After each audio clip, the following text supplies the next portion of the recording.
Queridos irmãos e amigos, desejo que a paz do Senhor Jesus esteja sobre cada vida e em cada coração.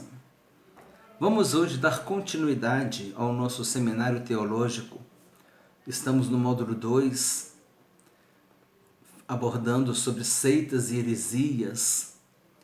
E dentro desse assunto nós entramos na Reforma Protestante, que foi uma forma de apologética, a defesa da fé cristã, porque conforme os irmãos sabem, nós começamos a falar sobre seitas e heresias, aí depois nós fizemos um gancho com a apologética, que é a defesa da fé cristã, e dentro da apologética nós abrimos um parênteses para a gente falar um pouco da Reforma Protestante. A Reforma Protestante, que foi uma apologética também, quando Martinho Lutero ele já trouxe aquela ideia de que nós deveríamos ter somente a Bíblia como a única regra de fé e que a salvação ela vem pela fé, né? Mediante a fé em Jesus Cristo. A salvação é pela graça mediante a fé em Jesus Cristo e não por meio de compras de indulgências, de perdão. Então nós abordamos um pouco sobre a Reforma Protestante, falamos um pouco sobre Calvino e hoje nós vamos falar mais um pouco sobre esses dois reformadores, já deixando um gancho para a aula que vem, que nós vamos falar sobre a predestinação, e que é uma doutrina defendida por Calvino, e também há uma linha de pensamento que não concorda com a predestinação. Então nós vamos criar uma dialética na aula que vem sobre esses assuntos, tudo com a intenção de fazer com que a gente seja despertado para estudar mais a Bíblia, para conhecer a Bíblia, para que a gente possa ter o conhecimento das visões, né, reformadoras que a gente tem. Mas hoje, sobre Martinho Lutero, eu queria falar duas coisas interessantes. A primeira é que ele compôs um hino, um famoso hino chamado Castelo Forte. E eu vou deixar o link desse hino na descrição para que você, no final da aula, para que você possa ouvir esse lindo hino.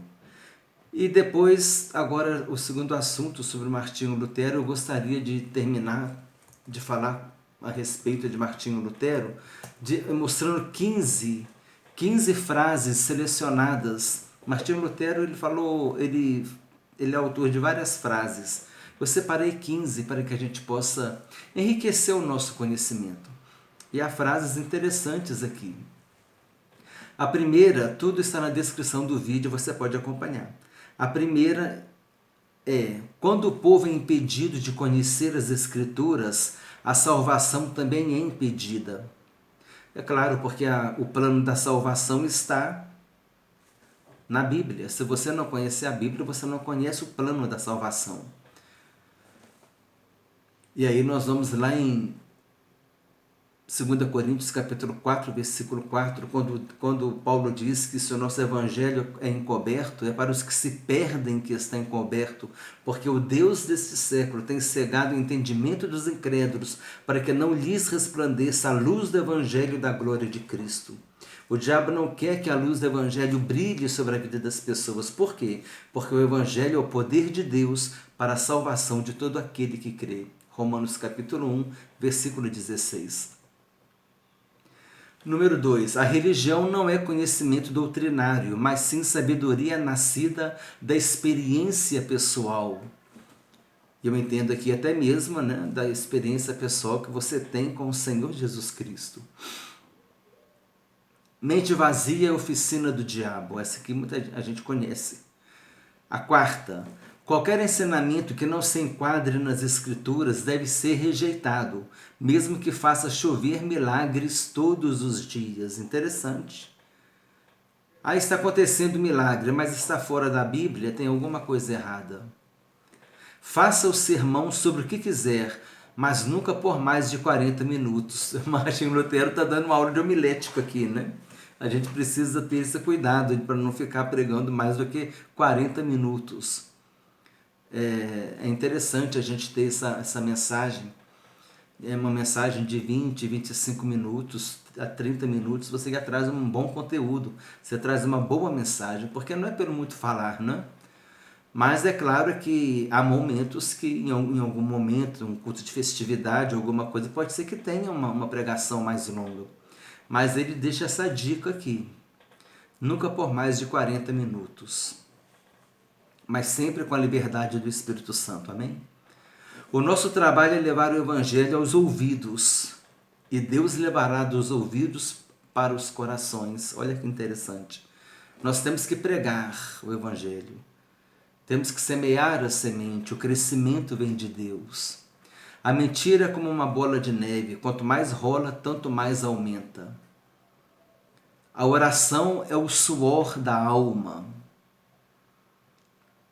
Existem 3 cachorros perigosos, a ingratidão, a soberba e a inveja. Quando mordem, deixam uma ferida profunda. Frases de Martinho Lutero. A 10ª, retire Cristo das Escrituras e não sobrará nada.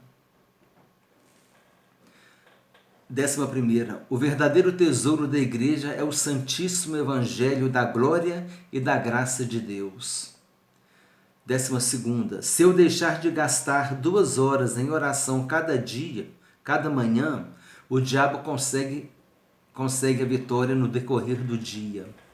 Se eu deixar de gastar 2 horas em oração cada manhã, o diabo consegue a vitória no decorrer do dia. O que significa? Que você tem que ficar de joelhos 2 horas? Não. Paulo diz, sempre orando no Espírito. Está dirigindo, você está orando, está louvando. Está dirigindo, está no trânsito, está louvando. Está no carro, tem um louvor. Não é? Está trabalhando em casa, fazendo as coisas da casa, tem um louvor. Aí tem um momento que você para, que você ora. Estar sempre ligado com Deus. Não necessariamente que você tenha que ficar 2 horas ali de joelho dobrados, né? Mas você andar no Espírito, orar no Espírito.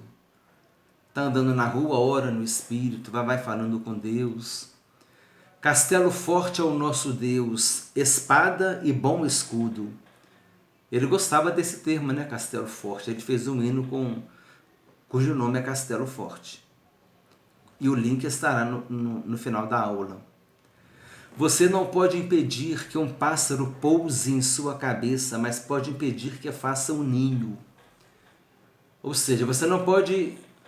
Você não vai deixar de pecar. A aplicação é essa. Você não vai deixar de pecar. Pecar você vai. Todos nós pecamos. João disse, aquele que não peca, ele faz Deus mentiroso. Paulo disse, não há um justo na face da terra que pratique o bem e não peque. Então pecar a gente vai. Mas pecar é o pássaro pousar na sua cabeça. Agora, o pássaro criar um ninho na sua cabeça significa que você está vivendo pecando. Então você não impede o pecado na sua vida. Ele vai acontecer de uma forma ou de outra, mas cedo ou mais tarde, por mais que você se esforce, o pecado virá de uma forma ou de outra. Mas você não vai viver pecando.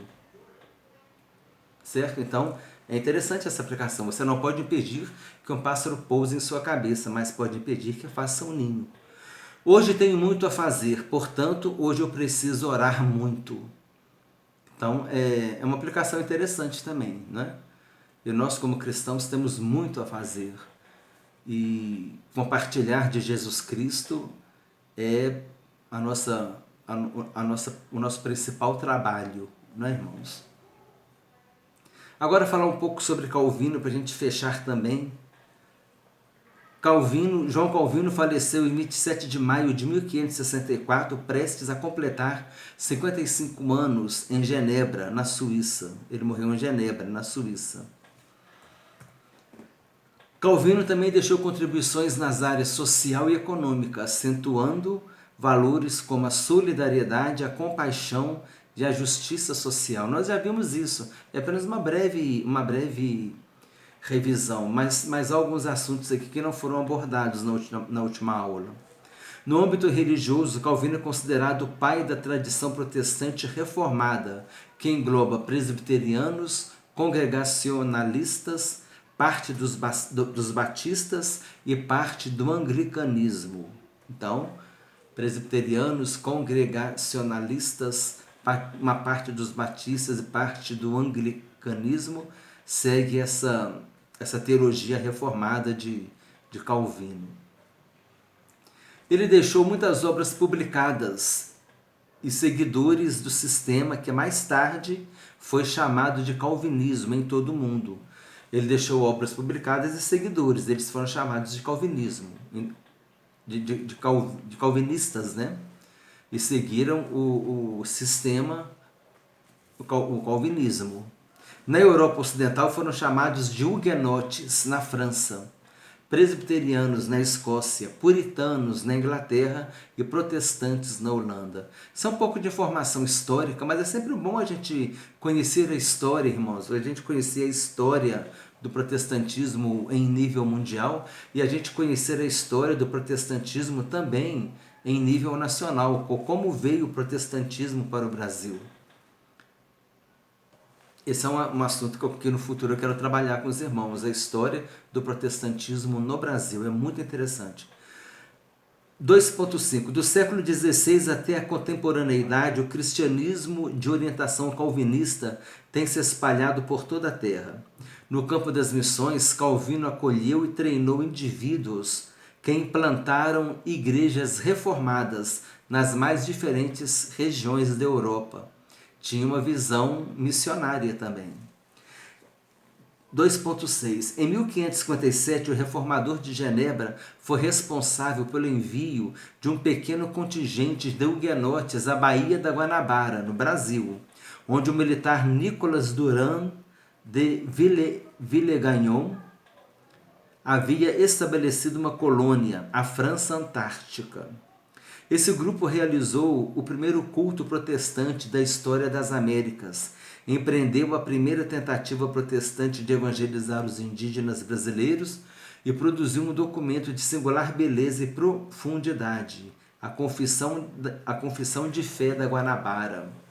Dessa maneira, Calvino foi o único reformador protestante a ter uma conexão pessoal com o Brasil.